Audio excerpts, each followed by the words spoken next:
Bismillahirrahmanirrahim. Assalamualaikum warahmatullahi wabarakatuh. Innal hamdalillah nahmaduhu wa nasta'inuhu wa nastaghfiruh wa na'udzu billahi min shururi anfusina wa sayyiati a'malina. May yahdihillahu fa huwal muhtadi wa may yudlilhu falan tajida lahu waliyyan mursyida.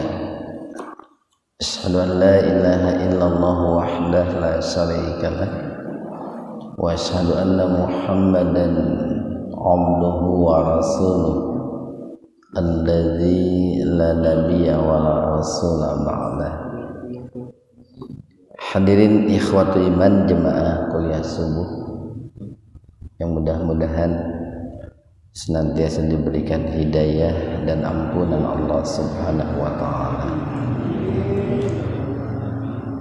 Pada kesempatan subuh ini, kajian tafsir di Majelis Tafsir Illiyin ini masih mengkaji surat Al-Fatihah ayat yang kelima, yaitu iyyaka na'budu wa iyyaka nasta'in, yang pada kesempatan sebelumnya telah kita sampaikan 37 tahapannya atau 37 poin tahapan-tahapan yang harus kita lalui untuk mencapai hakikat iyyaka na'budu wa iyyaka nasta'in.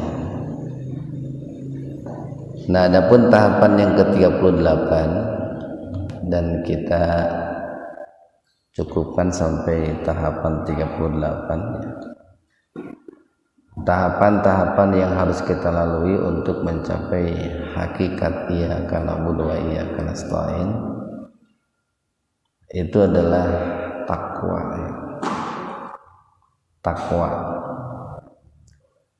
Dan saya yakin istilah takwa ini bukan istilah yang baru bagi kita. Kita sering mendengarnya, bahkan kita sering mengucapkannya. Apa itu takwa? Takwa itu secara sederhana itu diambil dari kata waqo, yaki, wikoya. Jadi asal kata takwa itu adalah waqo, yaki, wikoya. Itu artinya menjauhkan diri atau menghindarkan diri atau menjaga diri gitu. Menjauhkan diri dari apa gitu. Menjauhkan diri dari hal-hal yang dilarang oleh Allah Subhanahu wa ta'ala, menghindarkan diri dari hal-hal yang dilarang oleh Allah Subhanahu wa ta'ala. Cuman tentu nih, untuk menghindarkan diri dari hal-hal yang dilarang oleh Allah Subhanahu wa ta'ala, ini pun harus berdasarkan petunjuk Allah. Ini kalau kita melihat definisi takwa yang dikemukakan oleh seorang tabi'in yang menyetolik gitu. Tolik mengatakan bahwa takwa itu adalah al-amalu bi ta'atillah ala nurin minallah. Takwa itu adalah melakukan amalan-amalan dalam rangka taat kepada Allah, tapi berdasarkan cahaya Allah, ala nuri minallah, berdasarkan petunjuk Allah. Atau ini beliau mengatakan lebih jauh, watarku ala maksiatillah ala nurin minallah. Takwa itu meninggalkan kemaksiatan kepada Allah, itu pun berdasarkan cahaya dari Allah, berdasarkan petunjuk dari Allah Subhanahu wa taala. Kenapa kok di situ ada kata-kata ala nuri minallah, berdasarkan petunjuk dari Allah, baik ketika kita melakukan ketaatan ataupun ketika kita menjauhi kemaksiatan. Karena kalau tanpa petunjuk dari Allah, bisa jadi orang itu melakukan ketaatan atau dia ingin melakukan ketaatan, tetapi justru oleh Allah dinilai melakukan kemaksiatan. Nah itu Pak, kalau tanpa berdasarkan petunjuk dari Allah. Umpamanya begini, ada orang itu ingin melakukan ketakwaan, katakanlah dia itu dulunya seorang penjahat lah gitu. Orang yang banyak melakukan kezaliman. Lalu dia itu ingin bertakwa gitu. Nah, karena takwanya itu tidak berdasarkan ala nuri minallah, boleh jadi ketika dia melakukan proses ketakwaannya itu bukan mendatangkan ridho Allah gitu, tapi malah mendatangkan murka Allah. Mungkin dia itu karena ingin bertakwa puasa tiap hari gitu Pak, tiap hari sepanjang hidupnya puasa, tidak ada hari yang tanpa puasa gitu. Menurut perasaannya mungkin bagus gitu. Atau orang-orang awam pun akan menilai, wah ini orang rajin banget puasanya ya, tiap hari puasa, nggak mengenal Senin, Selasa, Rabu, Kamis, pokoknya tiap hari puasa. Mungkin dirinya merasa itu bagus, orang-orang awam pun akan menilai itu bagus. Tapi justru kan dalam agama dilarang Pak, kita dilarang berpuasa tiap hari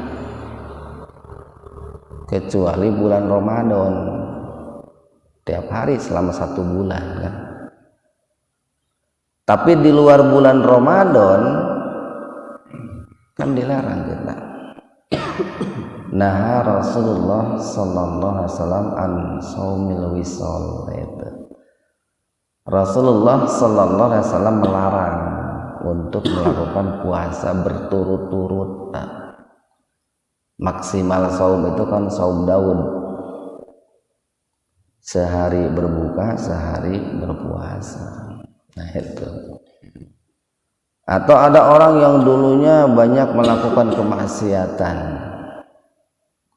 lalu dia itu ingin bertaubat,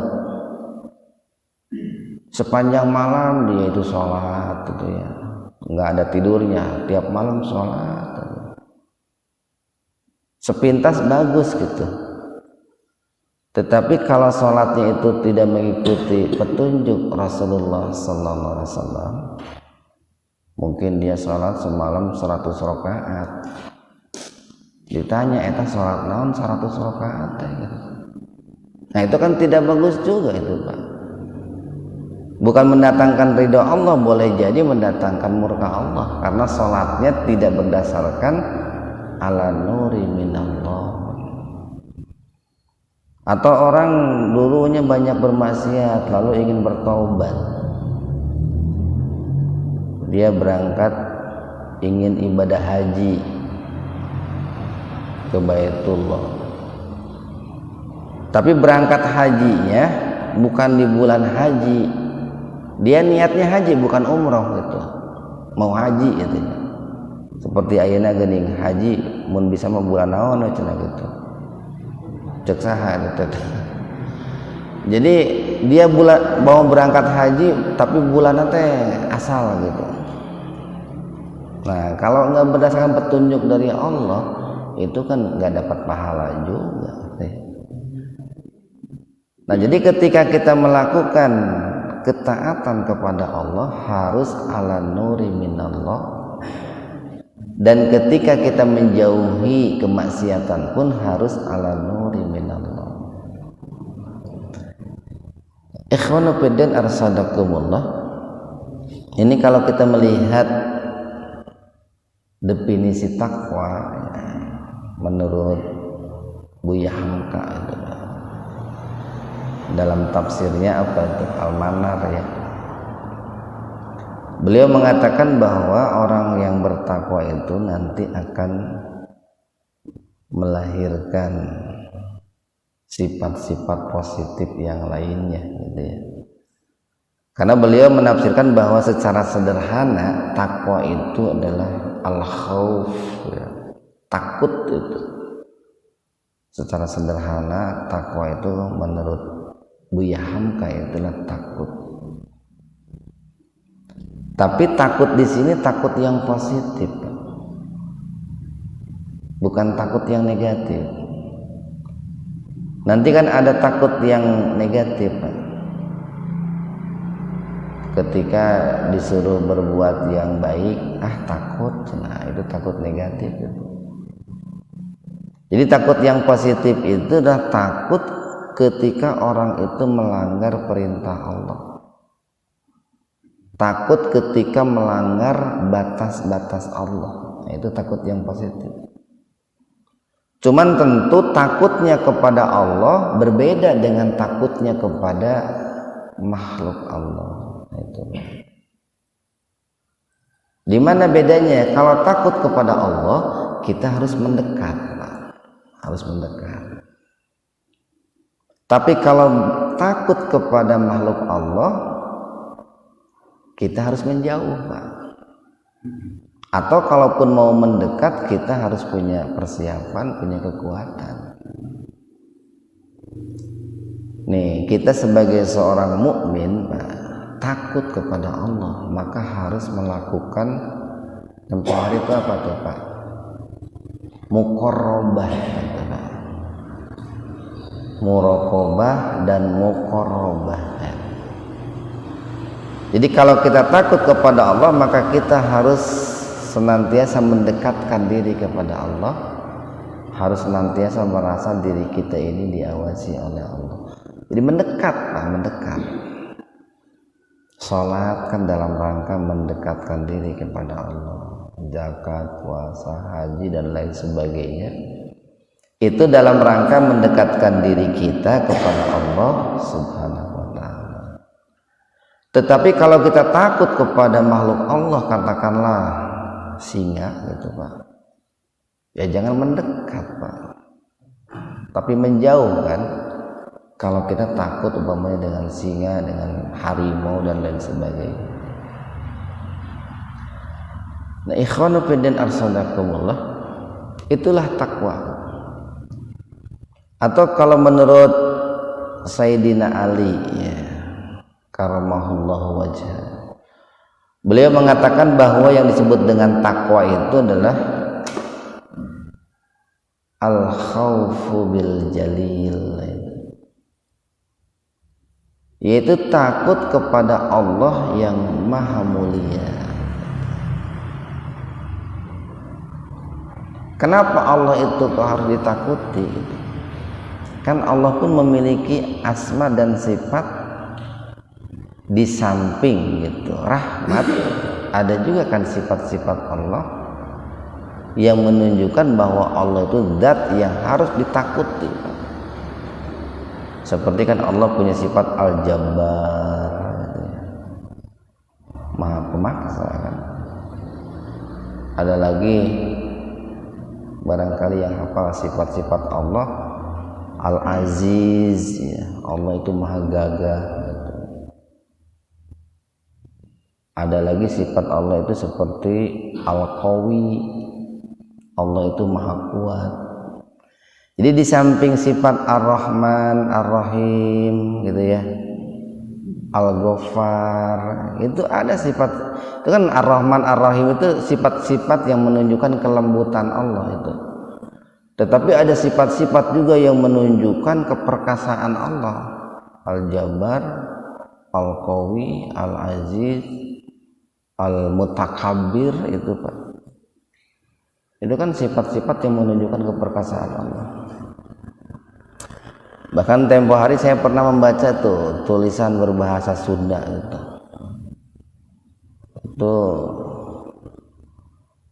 Itu bahasanya luar biasa itu penulisnya itu. Jadi ketika menerjemahkan ini tentang ibadah itu, maraneh kudu ibadah ka aing gitu Pak. Jadi Allah di situ diterjemahkan maraneh kudu ibadah ka aing gitu. Kan dalam bahasa Sunda itu aing itu kan kasar gitu. Tapi bagi Allah mengatakan aing itu tidak apa gitu. Tidak mengapa. Karena itu untuk menunjukkan keperkasaan Allah. Ulah ibadah kanun lain tapi kudu ibadah ka aing gitu. Jadi seolah-olah di situ ada pemaksaan, Pak. Dan Allah itu tidak dilarang untuk memaksa kita, karena Allah itu punya Al-Jabbar, punya Al-Mutakabbir, punya sifat keperkasaan. Nah makanya menurut Ali bin Abi Thalib itu yang pertama adalah al-khaufu bil jalil, takut kepada Allah yang maha mulia. Kemudian yang kedua, wal amalu bitanzil, yaitu beramal sesuai dengan apa yang diturunkan oleh Allah, beramal sesuai dengan Al-Quran dan As-Sunnah. Nah, itu kalau menurut Tolik tadi, al-amalu bita'atillah ala nuri minallah, berdasarkan cahaya Allah. Kalau menurut Ali bin Abi Thalib, bitangzil, wal amalu bitangzil, beramal sesuai dengan Al-Quran dan As-Sunnah. Karena nanti begini Pak, ada amalan-amalan yang menurut kita manusia baik, menurut Al-Quran dan As-Sunnah pun baik. Tapi ada juga amalan-amalan, perbuatan-perbuatan yang menurut kita baik, tapi menurut Al-Quran dan As-Sunnah tidak baik gitu. Nah itu Pak. Sekali lagi nih, ada amalan-amalan yang menurut kita baik, menurut Al-Quran dan As-Sunnah pun baik. Nah itu yang sering disebut dengan adat yang diakui oleh syariat. Kita pakai kopiah nih mau sholat, menurut kita manusia pun baik, tapi menurut Islam pun baik gitu. Makanya tidak dilarang pakai kopiah. Menang pahala ente gitu. Ya tergantung lah Pak. Tapi yang jelas pakai kopiah awalnya itu berdasarkan adat gitu. Perempuan pakai mukena menurut kita baik, menurut Islam juga baik. Kan perintahnya bukan pakai mukena perempuan sholat itu, perintahnya menutup aurat. Eta mah ereku mukena pek gitu banyak, ereku naon atuh ku samping pek gitu. Nu penting mah auratnya tertutup. Mau pakai kaos kaki juga boleh gitu ya. Bajunya baju gamis, pakai kaos kaki gitu Pak ya. Pakai kerudung tentu jilbab silahkan aja, tidak mesti pakai mukena. Nah kalau seandainya mau pakai mukena menurut kita baik, nah itu diakui juga oleh Islam, silahkan.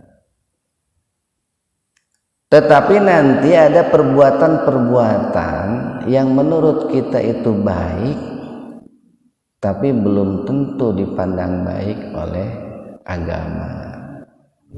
belum tentu dipandang baik oleh Al-Quran dan As-Sunnah. Nah, ketika berbenturan seperti itu, Pak, menurut kita baik, ya, menurut manusia baik, sementara menurut Al-Quran dan As-Sunnah tidak baik, maka Al-Quran dan As-Sunnah yang didahulukan.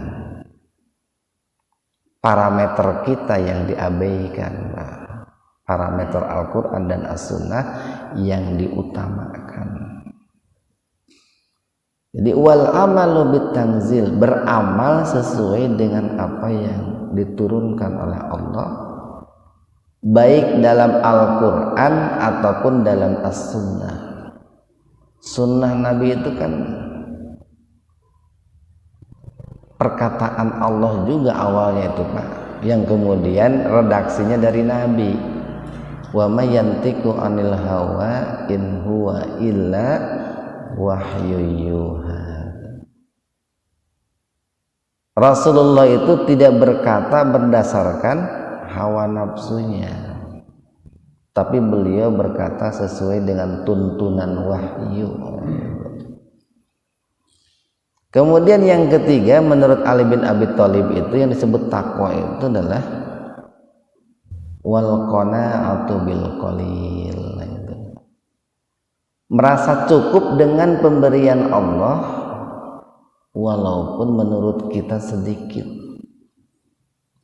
walaupun jika dibandingkan dengan orang lain mungkin sedikit, tapi merasa cukup gitu. Tempo hari pernah kita sampaikan, salah satu cara untuk menjadikan diri kita merasa menjadi orang kaya, atau salah satu cara untuk menjadikan hati kita memiliki rasa kaya, itu adalah qanaah gitu. Merasa cukup dengan pemberian Allah walaupun mungkin sedikit bila dibandingkan dengan orang lain. Walaupun tentu jika dibandingkan dengan yang lain lagi boleh jadi ada yang lebih sedikit. Kan bisa jadi begini, Pak, sedikit dan banyak itu relatif itu. Bapak dapat gaji, cek bapak teh gaji teletik, gaji itu kecil, gaji saya kecil.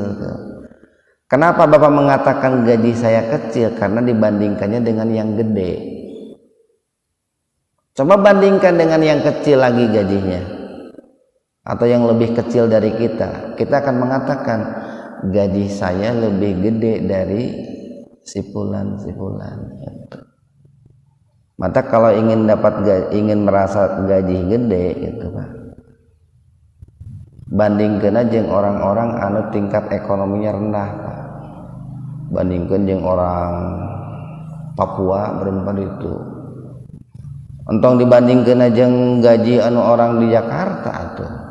Kan UMR-nya geus beda tuh. Dengan yang tingkat ekonominya lebih rendah juga pasti akan merasa wah gaji saya gede gitu, Pak. Kemudian yang keempat yang disebut dengan takwa itu adalah wal istidadu liyaumir rahil.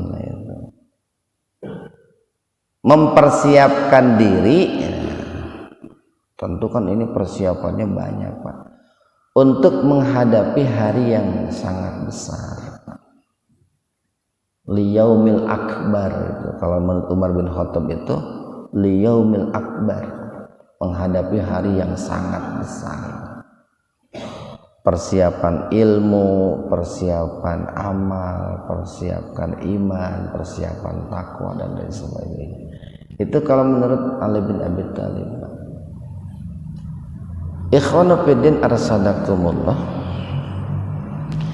Kalau kita melihat nih firman Allah di dalam surat Ali Imran ayat 102, itu yang tadi saya baca tuh dalam rakaat pertama itu, halaman 63.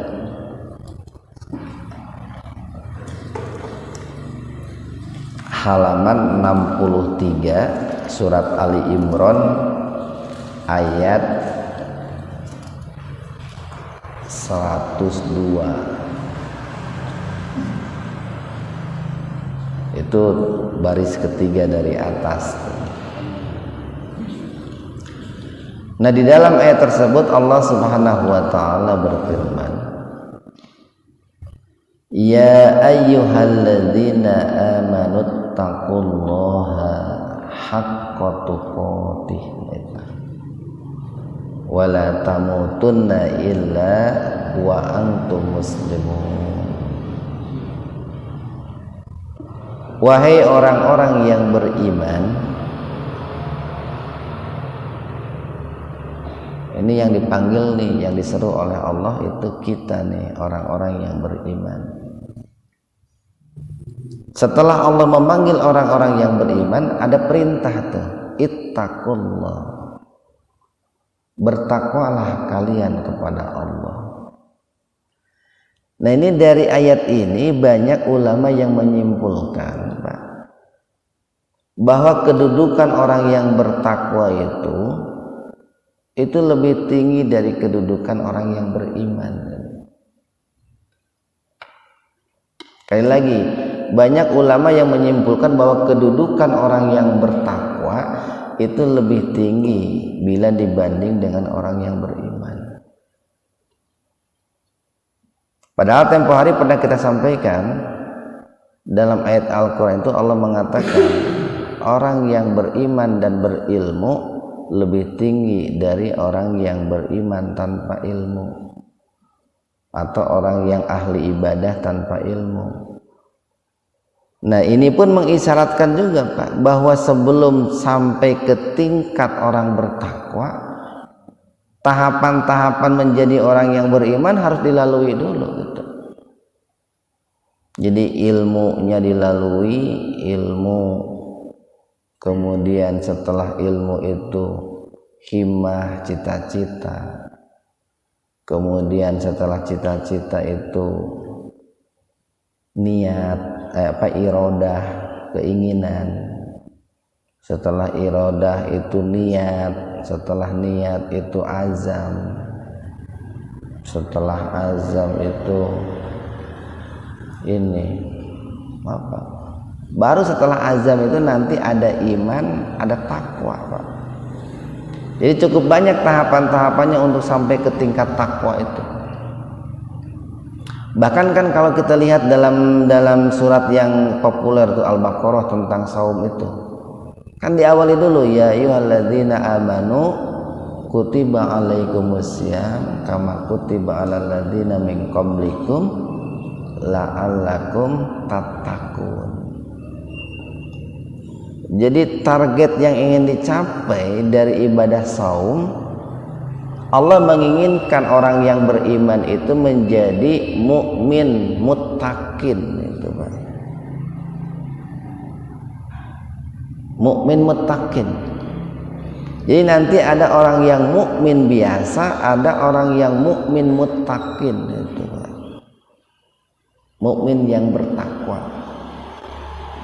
Nah, ciri-cirinya tadi salah satunya yang dikemukakan oleh Ali bin Abi Thalib itu mukmin muttaqin itu.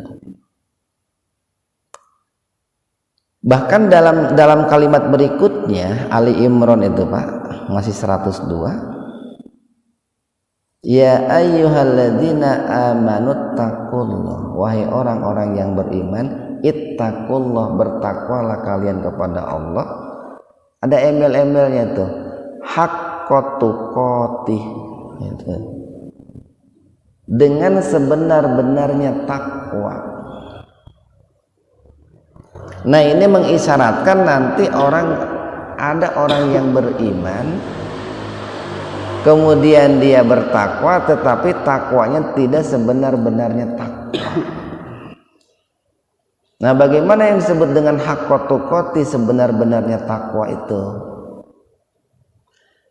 Pertama ya harus istiqomah, Pak. Kan nanti orang yang bertakwa itu ada yang tidak istiqomah juga gitu. Kemudian yang kedua yang disebut dengan sebenar-benarnya takwa itu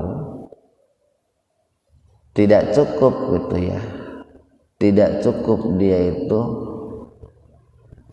memiliki ketakwaan hati, tapi harus juga memiliki ketakwaan akal, harus juga memiliki ketakwaan lahiriah. Kan begini Pak nih, ada orang yang hatinya itu takwa, dia itu penyabar, pemaaf, kemudian malu kepada Allah, takut kepada Allah, tapi pikirannya liar Pak, otaknya liar, pikirannya nyeleneh, aneh gitu. Banyak produk-produk pemikirannya itu yang menyimpang. Nah berarti dia belum sebenar-benarnya takwa gitu. Karena ada anggota tubuhnya yang masih tidak takut kepada Allah, akalnya belum takut kepada Allah. Kan orang itu ini Pak, kadang memiliki kekurangan masing-masing. Ada orang yang hatinya ini Pak, hatinya memiliki ketakwaan tapi pikirannya liar gitu. Ada orang itu yang sholatnya rajin tapi mulutnya terdijaga, kan gitu Pak. Ada orang itu yang pandai menjaga mulut tapi tangannya terdijaga. Nah makanya di situ ada perintah haqqat tuqatih, sebenar-benarnya takwa. Nah maka tugas kita itu coba kita mengevaluasi diri, kira-kira dalam sisi apa diri kita itu kelemahannya, sisi apa, sisi mana anggota badan kita itu yang belum bertakwa kepada Allah. Ada orang itu dalam sholatnya bagus, dalam puasanya bagus, tapi mungkin dalam ibadah hartanya belum bagus, padahal dia mampu. Atau sebaliknya ada orang yang ibadah hartanya bagus tapi sholatnya masih kebluk, berarti dia belum takwa haqqat tuqatih itu. Makanya perlu dievaluasi nih, dalam hal ibadah apa kita ini yang belum bertakwa dengan takwa yang sebenar-benarnya takwa. Wala tamutunna illa wa antum muslimun, dan janganlah kalian mati kecuali mati dalam keadaan muslim, dalam keadaan tunduk, patuh dan berserah diri. Ikhwatu iman arsyadakumullah. Makanya ketika kita nanti nih memahami ayat Al-Quran atau hadis, itu kan sering ada begini, fattaqullaha mastata'tum, itu ya, itu yang seperti saya baca tuh dalam rakaat yang kedua. Saya lupa surat apa tuh yang saya baca itu. Fattaqullaha mastata'tum wasma'u wa ati'u wa anfiqu khairal li anfusikum. Tagobun apa itu ya? Dan bertakwalah kalian kepada Allah mastata'tum, sekemampuan kalian. Nah ini sering dipahami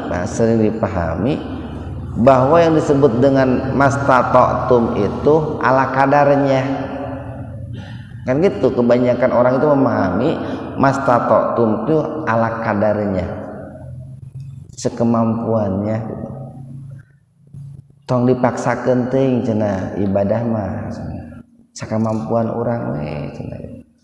Memang betul sekemampuan kita, tetapi kesannya, pemahamannya yang disebut sekemampuan itu adalah ala kadarnya. Nah itu pemahaman yang salah itu. Jadi yang disebut dengan istita'ah sesuai kemampuan itu adalah batas maksimal kita, bukan batas minimal kita. Batas maksimal kita, batas maksimal usaha kita, bukan batas minimal usaha kita. Jadi entong sampai begini mengatakan sekemampuan tapi usahana henteu. Jangan mengatakan sekemampuan tapi usahanya tidak maksimal. Jangan mengatakan sekemampuan tapi dalam hal ini kita mengatakan tidak mampu, sementara di sisi lain kita menunjukkan bahwa kita itu mampu. Kan sok aya kieu apa nih? Aya kieu. Bapak nagaring ari bapak tacan rutin gitu melaksanakan ibadah zakat harta. Kenapa bapak kok belum istiqomah melaksanakan zakat harta gitu? Ada acan mampu itu pak. Tapi di sisi lain dia punya berbagai macam hal yang itu kalau dinominalkan itu sudah kena wajib zakat gitu. Dia mengatakan tidak mampu tapi motor boga gitu ya, mobil boga tapi masih mengatakan belum mampu. Nah, itu kan jadi rancu juga pak, tidak sinkron gitu, tidak sinkron. Makanya tuh diancam tuh oleh Allah itu dalam surat apa tuh, ketika Allah berbicara tentang la yukallifullahu nafsan illa wus'aha itu ya. Itu kan ada kalimat berikutnya, waladaina kitabun yantiqu bil haq. Di sisi kami itu ada kitab yang akan berbicara dengan hak, dengan benar. Maksudnya apa ini nih? Ketika kita mengatakan kita itu mampu atau tidak mampu, itu dicatat itu. Sekali lagi, ketika kita mengatakan mampu atau tidak mampu, itu dicatat. Dan catatan itu nanti akan berbicara dengan benar. Ya Allah, si eta teh bohong. Dia mengatakan tidak mampu itu bohong. Sebetulnya dia itu mampu, tapi dia mengatakan tidak mampu.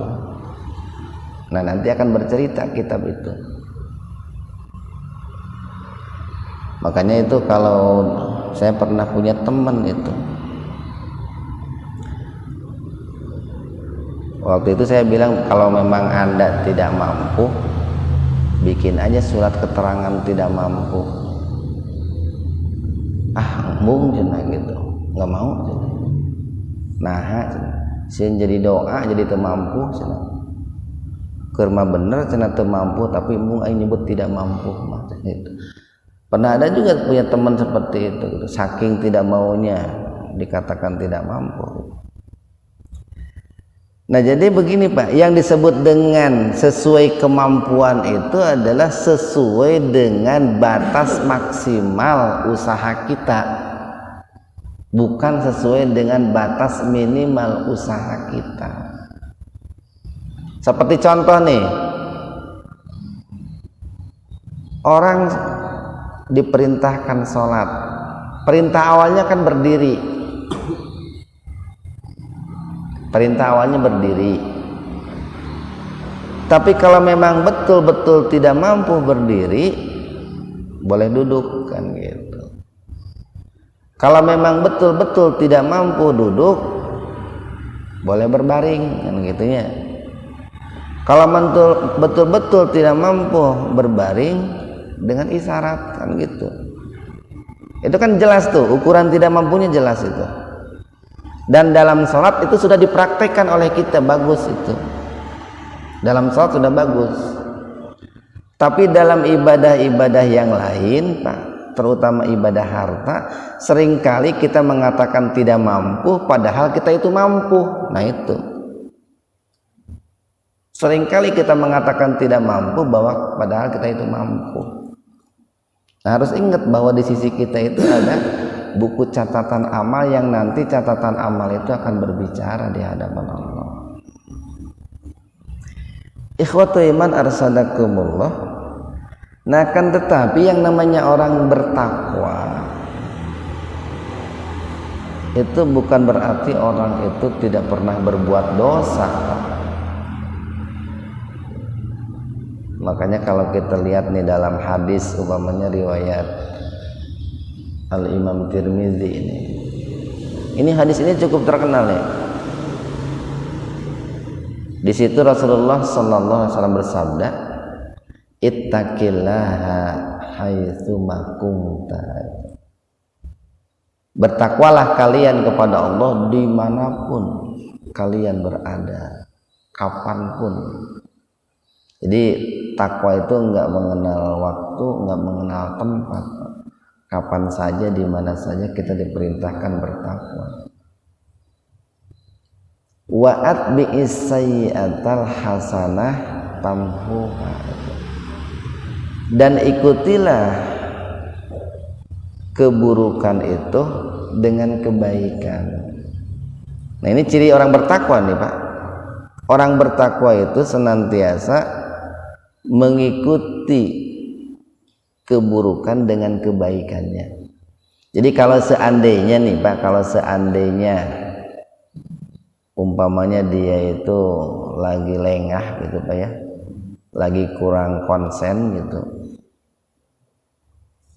lalu kemudian berbuat salah, berbuat maksiat, maka dia segera mengikuti kemaksiatannya itu dengan kebaikan. Dia segera mengikuti dengan bertaubat, dia segera mengikuti dengan beramal soleh. Tamhuha, maka nanti amal soleh itu akan bisa menutupi keburukannya.